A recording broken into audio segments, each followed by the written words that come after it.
Français parlent aux Français. Vive la France, mes amis, ce pays absolument merveilleux et magnifique dans lequel on a un super président, un président tellement super que devinez quoi, eh ben il aime tellement les gens qu'il est obligé de leur faire des promesses qu'il peut même pas tenir, simplement parce qu'il a peur de nous vexer, Emmanuel Macron. Alors du coup il s'engage sur des choses alors que le pauvre Loulou il a même plus les moyens de les faire. Bah oui, hein, vous le saviez, hein, le SMIC devait augmenter de 100 € pour tous les salariés en janvier, et bon finalement c'est pas vraiment une augmentation du SMIC, puis c'est pas vraiment pour tous les salariés, c'est pour que la moitié, mais hein, on l'a appris il y a 2 jours, il est très probable que cette augmentation soit en réalité repoussée en juin.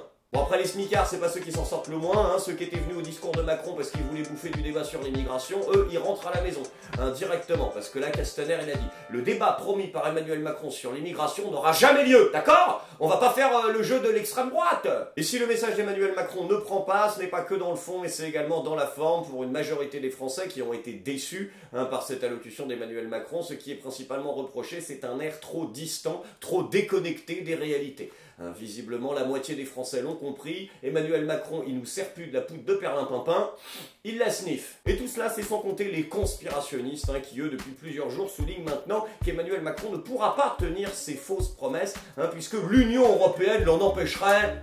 Mais qu'est-ce que vous racontez, les conspirationnistes? Non, je suis désolé, Pierre Moscovici, il a dit, Emmanuel Macron, il peut s'occuper des gens. Ce n'est pas interdit, à condition que ce soit limité, temporaire, exceptionnel, et ça doit être maîtrisé le plus possible. Donc voilà, on arrête de raconter n'importe quoi. Emmanuel Macron a totalement le droit d'écouter et d'appliquer les revendications du peuple français, tant que c'est limité, exceptionnel, temporaire et maîtrisé, d'accord? Donc on peut donner de l'argent aux prolos, tant que c'est pas pour trop longtemps et qu'on leur reprend après. Sinon la grogne sociale, quant à elle, continue, et alors que certains rêvent d'un acte 6, la CGT, elle, a décidé de rejoindre ce grand mouvement populaire et invite à une grève massive en France, une grève générale. Bravo, hein, bah attends, c'est Martinez là. Martinez, le traître intraitable, ouais c'est comme ça que je l'appelle. Bah, il l'a mauvaise en ce moment dans la contestation sociale, il s'est fait doubler par la droite, par des vrais prolos, donc là il l'a un peu mauvaise, donc du coup maintenant il réagit, avec 4 semaines de retard, enfin 6 maintenant.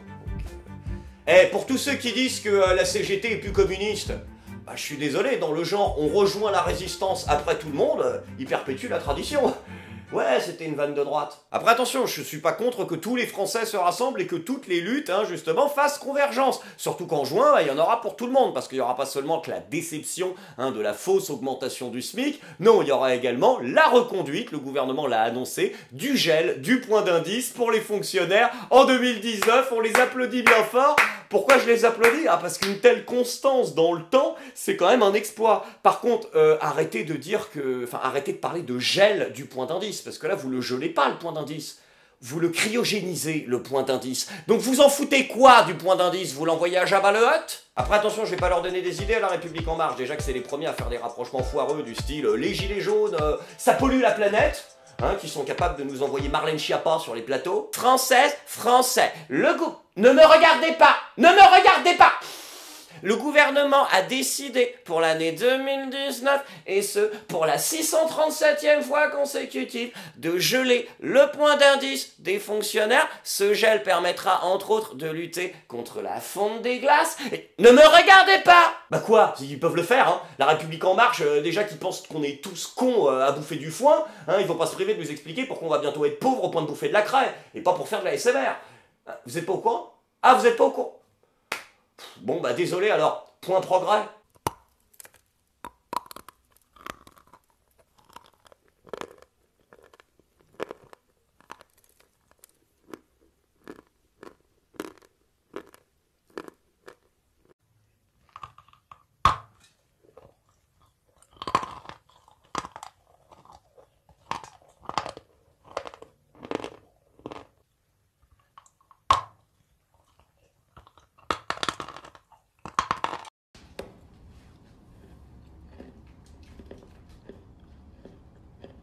Nous vivons une époque formidable. Le point progrès, c'était le point progrès! Bon après, rassurez-vous, les gilets jaunes sont toujours là, et particulièrement sa représentante.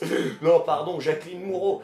Non, je me marre pas, au cas où il y a encore des gens qui pensent que c'est pas un agent payé de l'intérieur, enfin je veux dire... Oui, c'est complètement complotiste. Non, Jacqueline Moreau, c'est une personne très compétente, attention. Non, mais Jacqueline Moreau, là, elle a tout compris. Elle a dit aux Gilets jaunes que maintenant il fallait arrêter. Ouais, elle a dit, c'est bon, on va arrêter d'occuper des ronds-points. Je ne pense pas qu'être au printemps sur les ronds-points en train de cueillir les marguerites, ça va faire changer la politique du gouvernement. Il faut agir intelligemment et stratégiquement. Hein, la porte est ouverte pour que l'on rencontre les membres du gouvernement. Il faut que tout le monde prenne rendez-vous pour le faire. Donc tout le monde, vous avez bien compris, hein. Là ils ont ouvert la porte, on est 65 millions, donc j'espère que pour les agendas c'est bien tenu, hein, parce qu'on en a pour un certain temps.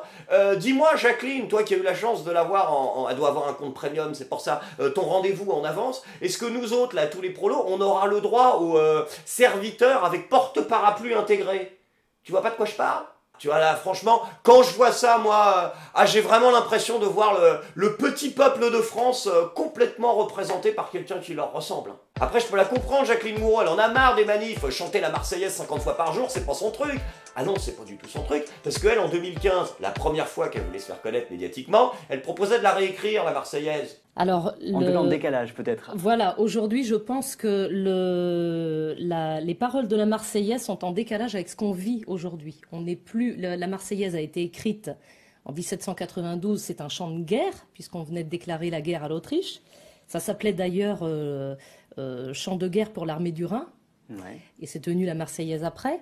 Et donc je pense qu'aujourd'hui, il est temps de changer d'énergie. Après, c'est une femme de parole. Attention, hein, elle fait pas comme tous ces gens qui disent « Ouais, c'est un chant, il faut le changer », mais qui proposent rien. Non, Jacqueline Moreau nous a proposé sa propre nouvelle version de l'hymne national. France de nos pères, des révolutionnaires, ceux qui ont péri pour notre patrie, gardez la mémoire des hommes de gloire. Quoi? Comment ça les hommes? Comment ça les hommes? Et les femmes alors? Hein? Comment elles font les femmes? Pourquoi elles sont pas dans la chanson les femmes? Merde quand même! Hein, c'est bien beau Jacqueline le progrès, mais regarde, t'étais presque en bout de course, la chancla tu t'es planté. Oui je sais, on peut pas prévoir tous les délires de la société, mais c'est bien beau de chanter l'avenir, hein, si c'est pour être un cis, blanc, hétéro, sexiste, mon cul, esclavagiste. Après là encore, je ne dis pas que Jacqueline Moreau est totalement déconnectée des gens, non, elle est, même si elle appartient effectivement à une classe sociale plutôt avantagée, ça ne l'empêche pas d'être au contact de ses concitoyens, de les comprendre. Et j'ai plus la conscience, je pense que toi évidemment, d'être en connexion avec un monde qu'on ne connaît pas. Voilà, elle le dit elle-même, elle est en connexion avec ce monde que les oligarques ne connaissent pas. Je suis pas en mesure, j'ai pas toutes les données pour pouvoir affirmer ça, mais on est en contact. Et en plus, vous avez vu, elle est humble, c'est-à-dire qu'elle n'a pas toutes les données pour affirmer ça, parce qu'elle ne fait pas partie de ce monde-là, ce petit prolétariat, et pourtant, elle est en contact, elle reste en contact, et ça, c'est important. Après la brume, ça a la particularité de s'organiser. Ouais, alors, bon, petite correction, c'est pas grave, c'est pas de la brume, c'est du gaz, voilà, donc ça en fait, ça s'organise pas, ça s'étend, mais bon, c'est pas une technicienne non plus. Pour former une main, un pied, un être humain, une tête. De quoi elle parle? Je me suis retrouvée en fait, je vais pas dire dans une entité. Hein? Qu'est-ce que c'est que cette merde? C'est... Hein, elle parle des esprits? Les esprits de d'accord? Elle est chasseuse d'ectoplasme de formation. Et hypnothérapeute. Ah ben je commence à comprendre pourquoi elle veut nous endormir. Oui, effectivement, il semble donc, après avoir vérifié, hein, qu'en plus de chasser les méchants capitalistes, Jacqueline Moreau, sur son temps libre, aime bien chasser les méchants ectoplasmes. Bon, après, c'est pas totalement incohérent de prendre une chasseuse de fantômes pour lutter contre un magicien. C'est vrai que... quoi, Emmanuel Macron, c'est un magicien, donc... Ah si, c'est un magicien. Là, Aleister Crowley en PLS. Macron, c'est de la magie maintenant. On a la confirmation. Notre pays aime la finance magique. Il n'y a pas de finance magique. Il n'y a pas de finance magique. La finance magique, on peut toujours la déclarer. Mais la finance magique, ça n'existe pas. Il n'y a pas de finance magique. Toujours pas de finance magique. Ça n'existe pas. Il n'y a pas d'argent magique. Moi, je ne connais pas la finance magique et je n'ai pas trouvé ce chemin. Françaises, Français, nous sommes à un moment historique. Emmanuel Macron a annoncé tout un tas de mesures. Ça concerne les salariés au SMIC, ça concerne les retraités assujettis à la hausse de la CSG. La question est désormais sur toutes les lèvres. Combien ces mesures vont-elles va-t-elle coûter? Ça va coûter combien? Au moins 8 milliards d'euros. Ce sera de l'ordre de 10 milliards. Entre 10 et 11 milliards. Aux alentours de 11 milliards. Une douzaine de milliards d'euros. 12-13 milliards. 14 si vous rajoutez la suppression de la hausse des taxes sur les carburants. Plutôt 15 d'après la Commission des affaires sociales. Il n'y a pas de finance magique par rapport à votre question. Ah, bah voilà. Le mec, il a quand même réussi à créer des trucs ex nihilo. Il a lu les clavitules de Salomon. Il y a quelque chose. Il sait modifier le sens des mots. Le président fait un geste pour les retraités, avec l'annonce d'une annulation de la hausse de la CSG pour ceux qui gagnent moins de 2 000 euros. L'effort qui leur a été demandé était trop important et il n'était pas juste. C'est vrai qu'au-dessus de 1 200 euros, on a augmenté la CSG. J'aimerais bien que vous baissiez ma CSG. Là, vous nous avez vraiment pompé. Non, c'est pas vrai. Je vous demande un petit effort pour m'aider à relancer l'économie et les actifs. Sans transition les amis, c'est maintenant le moment de la bonne nouvelle du jour. La bonne nouvelle du jour cette semaine, c'est que enfin la République En Marche commence à faire preuve d'autocritique et Aurore Bergé, la fameuse Aurore Bergé, a compris pourquoi le gouvernement avait si mal géré la crise des gilets jaunes. Bravo Aurore d'avoir fait preuve enfin d'un peu d'autocritique. On a péché par un excès de sincérité et de volonté d'aller extrêmement vite sur les réformes. Non, mais je m'attendais pas forcément à ça. Non, mais ça fait bizarre, quoi. Moi, quand j'entends sincérité dans la bouche de Aurore Bergé, ça me fait à peu près le même effet que si j'entendais, je sais pas, déontologie dans la bouche de Jean-Michel Apathy ou romantisme dans la bouche de Dominique Strauss-Kahn. Tu vois, ça fait quand même un choc. Bon, Bergé, va falloir que tu comprennes un truc. Hein. C'est pas parce qu'on t'a expliqué pendant toute ta carrière politique que tu gardais des moutons que ça te met à l'abri un jour de te faire bouffer par les loups. Vive la France!